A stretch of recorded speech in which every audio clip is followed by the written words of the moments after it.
Arrest కోసం వెళ్లే time వాళ్ళు ఇంట్లోంచే పారిపోతున్నారు.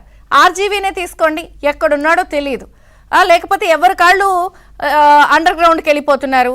ఇలా రకరకాలు జరుగుతున్నప్పుడు ఇతను కూడా తప్పించుకోకుండా పారిపోకుండా సునీల్ని కట్టడి చేసేందుకు ఏర్పాట్లు ఏమైనా చేశారా? రఘురామకృష్ణరాజు గారు అతను పారిపోయే అవకాశం ఉందని చెప్తున్నాడు. ఖచ్చితంగానమ్మా, ఖచ్చితంగా లుకౌట్ నోటీస్ వస్తా ఉంది. అతని కదలికల మీద నిఘా ఉంది. ఎక్కడికి పారిపోలేడు అతను.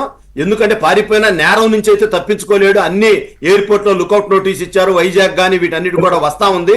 ఇబ్బంది ఏమి లేదు. అతను ఎక్కడికే ఎందుకు అతను చేసినటువంటి నేరాలు ఘోరాలు.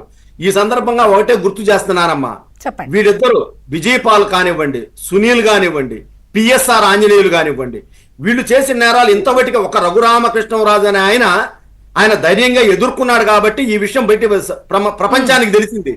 తెలియని ఘోరాలు నేరాలు ఇక్కడ నలందా కిషోర్ గారు కరోనా టైంలో తీసుకొచ్చింది ఈ విజయపాల్ ఇతనే అనంతపురం దాకా తిప్పి అతను చంపేశాడు. అట్లానే ఇప్పుడు పరిమళ జత్వాని డాక్టర్ జత్వాని విషయం మనకు తెలియదు కదమ్మా ఈ ప్రభుత్వం వచ్చేదాకా. అలాంటి జరగని నేరాలు బయటికి రాని సభ్య సమాజాన్ని తెలియని చాలా ఉన్నాయి. ఈ సందర్భంగా జగన్మోహన్ రెడ్డిని ఒక చిన్న మాట దూషించాడని చెప్పేసి ఒక మద్యం ప్రియుణ్ణి, దళిత మద్యం ప్రియుణ్ణి సాయంత్రం కల్లా మర్డర్ జరిగింది, హత్య చేశారు పొంగనూరు శాసనసభ్యుడు పెద్దిరెడ్డి మనుషులు వెళ్ళి. నేను ఇవన్నీ కూడా విచారణ చేయమంటున్నా. ఇవన్నీ కూడా సుమోటోగా తీసుకోండి ఎక్కడ ఏం జరిగినాయో. ఇవాళ అవినాష్ రెడ్డి అనే అతను వాళ్ళ బాబాయిని హత్య చేయిస్తే ఈ జగన్మోహన్ రెడ్డి అతను హంతకుడుగా ఏమన్నా నాకు తెలియదు, సరిగ్గా గుర్తులేదు. అవినాష్ రెడ్డిని మీరు అరెస్ట్ చేయడానికి సిబిఐ మీనమేషాలు లెక్క పెట్టింది. మరి ఈ విషయంలో ఇప్పుడు మాత్రం ఆ రోజు కేంద్రం ఏం చేసిందమ్మా? సిబిఐ ఏమన్నా చేసింది? అరెస్ట్ చేయగలిగిందా? ఈయనకి ఇన్ని అవమానాలు జరుగుతున్నప్పుడు ఇవాళ ప్రభుత్వం మారితే ఈ విధంగా వచ్చి కేసు పెట్టి కేసు ఫైల్ అయ్యి వాళ్ళందరూ అరెస్ట్ అవుతున్నారు.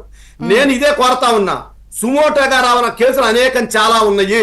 చంద్రబాబు నాయుడు గారు వైజాగ్ ఎయిర్పోర్ట్ లో ఒక పెందుర్తిలో దళితుల భూములు ఆక్రమించుకుంటే వైఎస్ఆర్సీపీ వాళ్ళని చూడటానికి వెళ్ళినప్పుడు వైజాగ్ లో చేసిన పరేందమ్మా ఎయిర్పోర్ట్ లో ఆపి ఆయన మీద కోడిగుడ్లు వేయటం, టమాటాలు వేయటం, బయటికి రాకుండా అడ్డుకుంటారా ఈ పోలీసుల ద్వారా? ఇది రాజ్యాంగబద్ధమా? దాని మీద కూడా విచారణ జరగాలి. ఇప్పుడు జగన్ గారికి నోటీసులు అంటున్నారు, వస్తారా అసలు ఆయన? ఇంకా ఆ రోజు డీజీపీ గారు కూడా ఈ విషయాలన్నింటినీ కూడా మౌనంగానే ఉన్నారు. బాధితులు వచ్చి బయటికి చెప్తుంటే డీజీపీ గారు, సునీల్ గారు, డాక్టర్ ప్రభావతి గారు, ఇంకా ఈ కేసులో ఇన్వాల్వ్ అయిన వాళ్ళు, అసలు ఆ వీడియో రికార్డింగ్ ఏమైంది? ఇప్పుడు రికార్డ్ చేశారు కదా దాన్ని, అది ఎక్కడికి వెళ్ళింది, ఎవరికి చేరింది, ఎవరు చూస్తే ఎన్ని వస్తాయా? మీరు అది కాకుండా సునీల్ గారికి సంబంధించిన చీకటి వ్యవహారాలన్నీ కూడా చెప్తున్నారు ఆయన. వాటిల్లో కూడా మీరు చర్యలు తీసుకుంటారా?